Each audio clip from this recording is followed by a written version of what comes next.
ಮಾಡಿದವಾಗ ಸುಮಾರು 15,000 ಜನ ಸೇರಿಸಿದ್ದೀವಿ ನಾವೇ. 15,000 ಜನ ಸೇರಿಸ್ಬಿಟ್ಟು ಎಲ್ಲರೂ ರೋಡ್ ಬ್ಲಾಕ್ ಮಾಡಿದ್ವಿ ನಾವು. ಕೇವಲ ಒಂದೇ ಒಂದು ದಿನದಲ್ಲಿ ನಮ್ಮ ಸಿದ್ದರಾಮಯ್ಯ ನೀವೇ ನಮ್ಗೆ ಹೆಲ್ಪ್ ಮಾಡಿದ್ದೀರಾ. ಎಲ್ಲರಿಗೂ ನಮಸ್ಕಾರ. ಇವತ್ತು ಅಕ್ಷರ ಸಂಘಟನೆಯ ಕಡೆಯಿಂದ ಸಂತೋಷ್ ಮರೂರ್ ಅವರ ಅಧ್ಯಕ್ಷತೆಯಲ್ಲಿ ಇವತ್ತು ಸಾಮಾಜಿಕ ನ್ಯಾಯಕ್ಕೋಸ್ಕರ ಫ್ರೀಡಮ್ ಪಾರ್ಕ್ನಲ್ಲಿ ಹೋರಾಟ ಹಮ್ಮಿಕೊಂಡಿದ್ದೇವೆ. ಏಕೆಂದರೆ ಕರ್ನಾಟಕದಲ್ಲಿ ಪ್ರತಿಷ್ಠಿತವಾದಂತಹ ಪರೀಕ್ಷೆಯಾದಂತಹ KASನಲ್ಲಿ ಭ್ರಷ್ಟಾಚಾರ, ಅದು ಸಾವಿರಾರು ವರ್ಷಗಳ ಇತಿಹಾಸ ಉಳ್ಳಂತಹ ಕನ್ನಡ ಭಾಷೆಗೆ ಅವಮಾನ ಮಾಡಿರೋಷ್ಟು KPSC ಇವರು ಇನ್ನು ಯಾವುದರಲ್ಲೂ ಮಾಡಿಲ್ಲ ಅನ್ಸುತ್ತೆ. KPSC ಎಂಬ ಸಂಸ್ಥೆ ಕನ್ನಡಕ್ಕೆ ಮಾಡಿರುವಂತಹ ಅವಮಾನ ಇನ್ನು ಯಾವ ಸಂಸ್ಥೆನೂ ಮಾಡಿರೋಕ್ಕೆ ಚಾನ್ಸೇ ಇಲ್ಲ. ಭಾರತದ ಪ್ರಥಮ ಪ್ರಜೆಯಾದಂತಹ ರಾಷ್ಟ್ರಪತಿ ಆಗಿರ್ಬೋದು, ರಾಜ್ಯಪಾಲರಾಗಿರ್ಬೋದು, ಕಾಂಗ್ರೆಸ್ನ ಮುಖಂಡರುಗಳಾಗಿರ್ಬೋದು, ಮಂತ್ರಿಗಳಾಗಿರ್ಬೋದು, ಶಾಸಕರಾಗಿರ್ಬೋದು, ವಿರೋಧ ಪಕ್ಷದ ನಾಯಕರಾಗಿರ್ಬೋದು, ವಿರೋಧ ಪಕ್ಷದ MLAಗಳಾಗಿರ್ಬೋದು, ಸಾಮಾನ್ಯ ಪ್ರಜೆಗಳಾಗಿರ್ಬೋದು, ಕನ್ನಡ ಪರ ಸಂಘಟನೆಯ ರಾಜ್ಯಾಧ್ಯಕ್ಷರುಗಳಾಗಿರಬಹುದು, ಮತ್ತೆ ಮಠಗಳ ಸ್ವಾಮೀಜಿಗಳಾಗಿರಬಹುದು, ಸಾಮಾನ್ಯ ವಿದ್ಯಾರ್ಥಿಗಳು ಸಹ ಪ್ರತಿಯೊಬ್ಬರು ಸಹ ಈ ಕನ್ನಡದಲ್ಲಿ ಆಗಿರುವಂತಹ ಲೋಪದೋಷಗಳ ಕುರಿತು ಮುಖ್ಯಮಂತ್ರಿಯವರಿಗೆ ತಿಳಿಯಾಗಿ ಕನ್ನಡದ ಪರ ಸಾಹಿತಿಗಳಾಗಿರ್ಬೋದು ಎಲ್ಲರೂ ಸಹ ಮುಖ್ಯಮಂತ್ರಿಗಳವರಿಗೆ ಪತ್ರ ಬರೆದಿದ್ದಾರೆ. ಆದರೆ ಸರ್ವಾಧಿಕಾರಿ ಧೋರಣೆ ಇರುವಂತಹ ಮಾನ್ಯ ಮುಖ್ಯಮಂತ್ರಿಗಳು ಯಾವುದೇ ಸಾಹಿತಿಗಳಿಗೆ, ಕನ್ನಡ ಪರ ಸಂಘಟನೆಗಳಿಗೆ, ರಾಜಕಾರಣಿಗಳಿಗೆ, ಅವರದೇ ಶಾಸಕರುಗಳಿಗೆ, ಮಂತ್ರಿಗಳಿಗೆ ಯಾವುದೇ ತರನಾದಂತಹ ಉತ್ತರವನ್ನು ಕೊಡದರ ಸರ್ವಾಧಿಕಾರಿ ಧೋರಣೆಯನ್ನು ತೋರ್ತಾ ಇದ್ದಾರೆ. ಇದನ್ನೆಲ್ಲ ಬಿಟ್ಟು ಕರ್ನಾಟಕದಲ್ಲಿ ಕನ್ನಡಕ್ಕಾದಂತಹ ಅವಮಾನವನ್ನು ಖಂಡಿಸಿ ನಾವು ಸಾಮಾಜಿಕ ನ್ಯಾಯಕ್ಕೋಸ್ಕರ ಹೋರಾಟ ಮಾಡ್ತಾ ಇದ್ದೇವೆ. ಎಲ್ಲರೂ ಸಹ ವಿದ್ಯಾರ್ಥಿಗಳು ಭಾಗವಹಿಸಿ ಈ ಹೋರಾಟಕ್ಕೆ ನಿಮ್ಮ ಬೆಂಬಲವನ್ನು ಸೂಚಿಸಬೇಕು. ಕರ್ನಾಟಕದಲ್ಲಿ ಕನ್ನಡಕ್ಕಾಗಿರುವಂತಹ ಅವಮಾನ ನಾವು ಖಂಡನೆ ಮಾಡಬೇಕಾಗಿರೋದು. ಯಾಕಂದ್ರೆ ಕರ್ನಾಟಕದಲ್ಲಿ ಹುಟ್ಟಿ ಬೆಳೆದಿ ಈ ಭಾಷೆಗೆ ಇರುವಂತಹ ಮಹತ್ವ, ಸಾವಿರಾರು ವರ್ಷಗಳ ಒಂದು ಇತಿಹಾಸ ಹೊಂದಿರುವಂತಹ ಕನ್ನಡ ಭಾಷೆಗೆ KPSC ಅವರು ಮಾಡಿದಂತಹ ಅವಮಾನ ಖಂಡನೀಯವಾಗಿದೆ. ಹೀಗಾಗಿರೋದ್ರಿಂದ KASನ ರೀನೋಟಿಫಿಕೇಶನ್ ಮಾಡಬೇಕು. ಇಲ್ಲ ಕನ್ನಡ ಮಾಧ್ಯಮದ ಯಾರು ಕನ್ನಡ ಮಾಧ್ಯಮವನ್ನು ಕ್ಲೈಮ್ ಮಾಡಿದ್ದಾರೆ, ಅಪ್ಲಿಕೇಶನ್ ಹಾಕ್ಬೇಕಾದ್ರೆ ಕನ್ನಡ ಮಾಧ್ಯಮದ ಕ್ಲೈಮ್ ಮಾಡಿದಾರೋ ಅವ್ರಿಗೆಲ್ಲರಿಗೂ ಮೇನ್ಸ್ ಬರೆಯೋದಕ್ಕೆ ಅವಕಾಶ ಮಾಡಿಕೊಡ್ಬೇಕು. ಯಾಕಂದ್ರೆ ಸಾಮಾಜಿಕ ನ್ಯಾಯಕ್ಕೋಸ್ಕರ ಎಲ್ಲರೂ ಕೋರ್ಟ್ನಲ್ಲಿ ಅರ್ಜಿ ಸಲ್ಲಿಸಿದ್ದಾರೆ. ಆದ್ರೆ ಅರ್ಜಿ ಸಲ್ಲಿಸಿದವರಿಗೆ ಮಾತ್ರ ಎಕ್ಸಾಮ್ನ ಮಾಡೋದಕ್ಕೆ, ಅವ್ರಿಗೆ ಮೇನ್ಸ್ ಬರೆಯೋದಕ್ಕೆ ಅವಕಾಶ ಮಾಡಿಕೊಟ್ಟಿದ್ದಾರೆ. ಆದ್ರೆ ಕನ್ನಡದ ವಿದ್ಯಾರ್ಥಿಗಳು ಸಾವಿರಾರು ಜನ ಇರೋದ್ರಿಂದ ಎಲ್ರಿಗೂ ಸಹ ಮೇನ್ಸ್ಗೆ ಬರೆಯೋದಕ್ಕೆ ಅವಕಾಶ ಮಾಡಿಕೊಡ್ಬೇಕು. ಇನ್ನು 2 ತಿಂಗಳಾದ ನಂತರ ಮೇನ್ಸ್ ಪರೀಕ್ಷೆಯನ್ನ ಮಾಡಬೇಕು ಅಂತ ನಾನು ಈ ಮೂಲಕ ಕೇಳ್ಕೊಂತ ಇದ್ದೇವೆ. First time August 27 KS release ಆದಾಗ 59% ಎರರ್, ಕನ್ನಡ ಟ್ರಾನ್ಸ್ಲೇಷನ್ ಎರರ್ ಆಗಿದೆ ಅಂತ ಹೇಳ್ಬಿಟ್ಟು ನಾವು ಒಂದ್ಸರಿ ಹೋರಾಟ ಮಾಡಿದ್ವಿ. ಸೊ ಹಾಗಾಗಿ ಮುಖ್ಯಮಂತ್ರಿಗಳು ಏನು ಹೇಳಿದ್ರು, ಅವು ತಪ್ಪಾಗಿದೆ, ನಾವು ಕರೆಕ್ಟ್ ಮಾಡ್ಕೊಳ್ತೀವಿ ಅಂತ, ಮತ್ತೆ ಎಕ್ಸಾಮ್ ಮಾಡಬೇಕು ಅಂತ ಹೇಳ್ಬಿಟ್ಟು ಡಿಸೆಂಬರ್ 29ಗೆ ಸೇಮ್ ಎಕ್ಸಾಮಲ್ಲೇ ನೋಟಿಫಿಕೇಶನ್ ಎಕ್ಸಾಮ್ ಮಾಡಲಿಕ್ಕೆ ಅವಕಾಶ ಕೊಟ್ಟರು. ಅಲ್ಲಿ ಏನು ಬೇಕಿತ್ತು ಸರ್, ಎರರ್ ಆಗಿದ್ದಾರೆ ಅದನ್ನ ಸರಿ ಪಡಿಸ್ಕೋಬೇಕಿತ್ತಲ್ವಾ.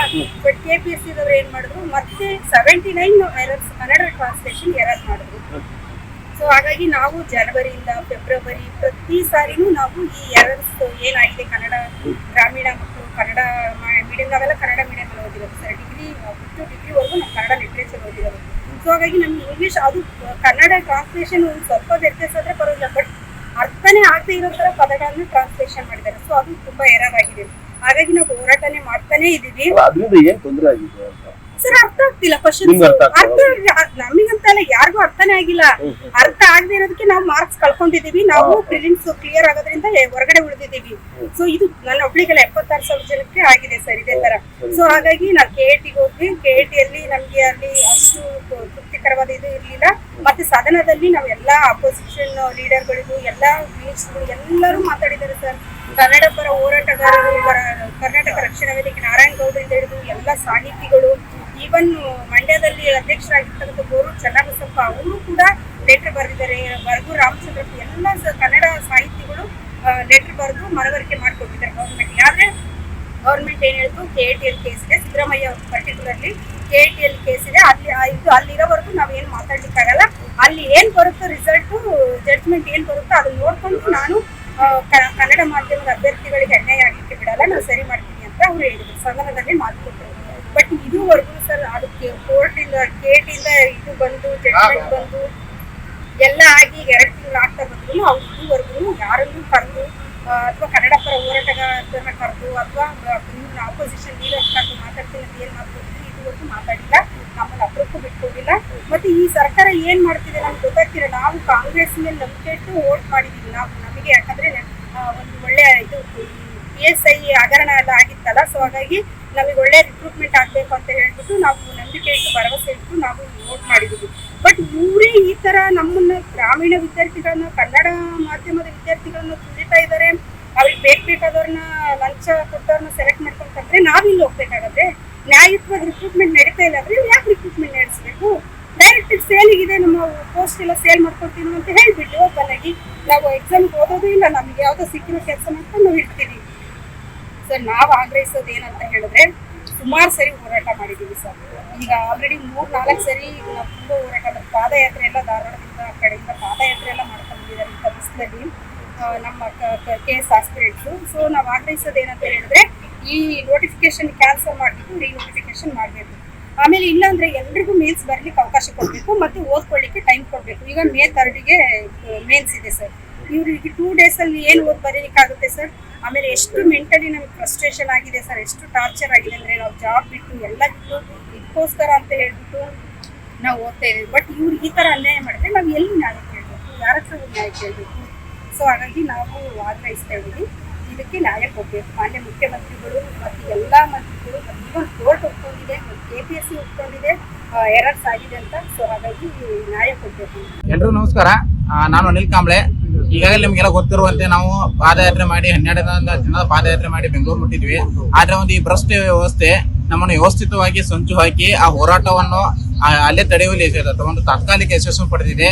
ಇವಾಗ ಅಕ್ಷರ ಸಂಘಟನೆಯು ಸಾಮಾಜಿಕ ನ್ಯಾಯ ಬೇಕು ಅಂತ ಒಂದು ಹೋರಾಟ ಹಮ್ಮಿಕೊಂಡಿದೆ. ಯಾಕಂದ್ರೆ ನಿಮಗೆ ಎಲ್ಲರೂ ಗೊತ್ತಿದ್ದಂತೆ ಹೈಕೋರ್ಟ್ಗೆ ಹೋದ ಸಂದರ್ಭದಲ್ಲಿ ಮಾನ್ಯ ನ್ಯಾಯಾಧೀಶರು ಏನ್ ಹೇಳಿದಾರೆ ಅಂದ್ರೆ, KPSC ತಪ್ಪು ಮಾಡಿದೆ, ಹೈಕೋರ್ಟ್ಗೆ ಯಾರು ಬಂದಿದ್ದಾರೆ ಅವ್ರಿಗೆ ಎಲ್ಲರಿಗೂ ನ್ಯಾಯ ಕೊಡಬೇಕು, ಎಲ್ಲರಿಗೂ ಅವಕಾಶ ಕೊಡ್ಬೇಕಂತ ಹೇಳಿದೆ. ಆದ್ರೆ ಒಂದು ವಿಷಯ ಏನಂದ್ರೆ, ಎಲ್ಲರಿಗೂ ಹೈಕೋರ್ಟ್ ರೀಚ್ ಆಗಕ್ಕಾಗಲ್ಲ. ಈಗ ಸಮಯ ತುಂಬಾ ಕಡಿಮೆ ಇರುವುದರಿಂದ ಎಲ್ಲರೂ ಹೈಕೋರ್ಟ್ ಹೋಗಿ ಎಲ್ಲರೂ ಪರೀಕ್ಷೆ ಬರೆಯೋಕ್ಕಾಗಲ್ಲ. ಇದೊಂದು ಸಾಮಾಜಿಕ ಅಸಮತೋಲನ ಉಂಟಾಗುತ್ತೆ. ಹೀಗಾಗಿ ಮಾನ್ಯ ಸಿದ್ದರಾಮಯ್ಯ ಅವರು ಏನ್ ಹೇಳಿದ್ರು ಅಂದ್ರೆ, ಅಧಿವೇಶನದಲ್ಲಿ ಮಾತು ಕೊಟ್ಟಿದ್ರು. ಏನಂದ್ರೆ, ಹೈಕೋರ್ಟ್ ಅಥವಾ KIT ಆದೇಶ ಏನ್ ಬರುತ್ತೆ ಅದನ್ನ ನೋಡ್ಕೊಂಡು ಎಲ್ಲರಿಗೆ ನ್ಯಾಯ ಒದಗಿಸೋ ಪ್ರಯತ್ನ ಮಾಡ್ತಾ ಇದ್ದೀವಿ ಅಂತ ಅಂದಿದ್ರು. ಆದ್ರೆ ಮಾನ್ಯ ಸಿದ್ದರಾಮಯ್ಯ, ಕನ್ನಡ ರಾಮಯ್ಯ ಎಲ್ಲಿ ಹೋದರು ಅಂತ ನಮಗೆ ಗೊತ್ತಿಲ್ಲ.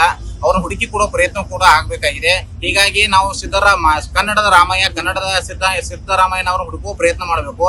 ನಮಗೆ ಸಾಮಾಜಿಕ ನ್ಯಾಯ ಪಡ್ಕೋಬೇಕು. ಹೀಗಾಗಿ ನಾವು ಶಾಂತಿಯುತ ಮಾರ್ಗವಾಗಿ ಗಾಂಧಿ ತತ್ವವನ್ನು ಅಳವಡಿಸಿಕೊಂಡು ಒಂದು ಸತ್ಯಾಗ್ರಹವನ್ನು ಹಮ್ಮಿಕೊಂಡಿದ್ವಿ. ಇದು ಸತ್ಯಾಗ್ರಹ ಅಂದ್ರೆ ಇದೇನು ಪ್ರತಿಭಟನೆಯೂ ಅಲ್ಲ, ಧಿಕ್ಕಾರ ಕೂಗಾರೂ ಅಲ್ಲ. ಇವತ್ತು ನಾವು ನಮ್ಮ ನ್ಯಾಯಕ್ಕಾಗಿ, ನಮ್ಮ ಬೇಡಿಕೆಗಾಗಿ ನಾವು ಒಂದು ವ್ಯವಸ್ಥಿತ ರೂಪವಾಗಿ ನಾವು ಇಲ್ಲಿ ಕೂತ್ಕೊಳ್ಳೋದು, ನಮ್ಮ ಬೇಡಿಕೆಯನ್ನು ಆಗ್ರಹಿಸೋದಾಗಿದೆ. ದಯವಿಟ್ಟು ಎಲ್ಲ ವಿದ್ಯಾರ್ಥಿಗಳು ಒಂದು ಅರ್ಥ ಮಾಡಿಕೊಳ್ಳಿ. ಯಾಕಂದ್ರೆ ಈಗ ಎಲ್ಲರೂ ರಿಟ್ ಪಿಟಿಷನ್ ಹೋಗಿದ್ದಾರೆ, ಆ ಹೋರಾಟವು ನಡೆಯಲಿ. ಅದರ ಜೊತೆಗೆ ಕಾರ್ಯಾಂಗ ಮೇಲೆ ಒತ್ತಡ ತರುವ, ಶಾಸಕಾಂಗ ಮೇಲೆ ಒತ್ತಡ ತರುವ ಪ್ರಯತ್ನವೇ ಆಗಬೇಕು. ಕೇವಲ ನೀವು ನ್ಯಾಯಾಂಗ ಮೇಲೆ ಒತ್ತಡ ತರುವ ಪ್ರಯತ್ನ ಆದ್ರೆ ಎಲ್ಲರಿಗೂ ಅವಕಾಶ ಸಿಗುತ್ತೆ. ಆದ್ರೆ ನಿಮಗೆ ಪರೀಕ್ಷೆ ಬರಲು ಅವಕಾಶ ಸಿಕ್ಕರೆ ನಿಮ್ಗೆ ಓದಿದ್ದೀರಾ? ಇಲ್ಲ. ಇಲ್ಲಿವರೆಗೆ ನಿಮಗೆ ಮಾನಸಿಕ ಅಸಮತೋಲನದಲ್ಲಿ ದಿಕ್ಕು ತಪ್ಪಿ ಹೋಗ್ಬಿಟ್ಟಿದ್ದೀರಾ.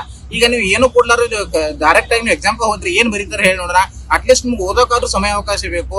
ಆ ಒಂದು ಸಮಯಾವಕಾಶ ಬೇಕು, ನಮ್ಗೆ ಎಲ್ಲರೂ ಅವಕಾಶ ಕೊಡ್ಬೇಕಂತ ನಾವು ಇವತ್ತು ಒತ್ತಡ ಹಾಕುವ ಸಲುವಾಗಿ ಒಂದು ಅಕ್ಷರ ಸಂಘಟನೆ ಸಂಘಟಿಸಿರುವಂತ ಈ ವೇದಿಕೆಗೆ ಬಂದಿದ್ದೀವಿ. ಧಾರವಾಡದಿಂದ ಬಂದಿದ್ದೀವಿ. ದಯವಿಟ್ಟು ಇಲ್ಲೇ ಇರುವವರು ಬನ್ನಿ. ಇದೊಂದು ಅಹೋರಾತ್ರಿ ಧರಣಿಯನ್ನು ಕೂಡ ಹಮ್ಮಿಕೊಂಡಿದ್ದೀವಿ. ದಯವಿಟ್ಟು ಕೂತರೆ ಒಂದು ಸರ್ಕಾರಕ್ಕೆ ಒಂದು ಗಮನ ಸೆಳೆಯುವ ಒಂದು ಪ್ರಯತ್ನ ಮಾಡಬೇಕು. ಯಾಕಂದ್ರೆ ಸರ್ಕಾರ ಅರ್ಥೈಸ್ಕೊಳ್ಬೇಕು.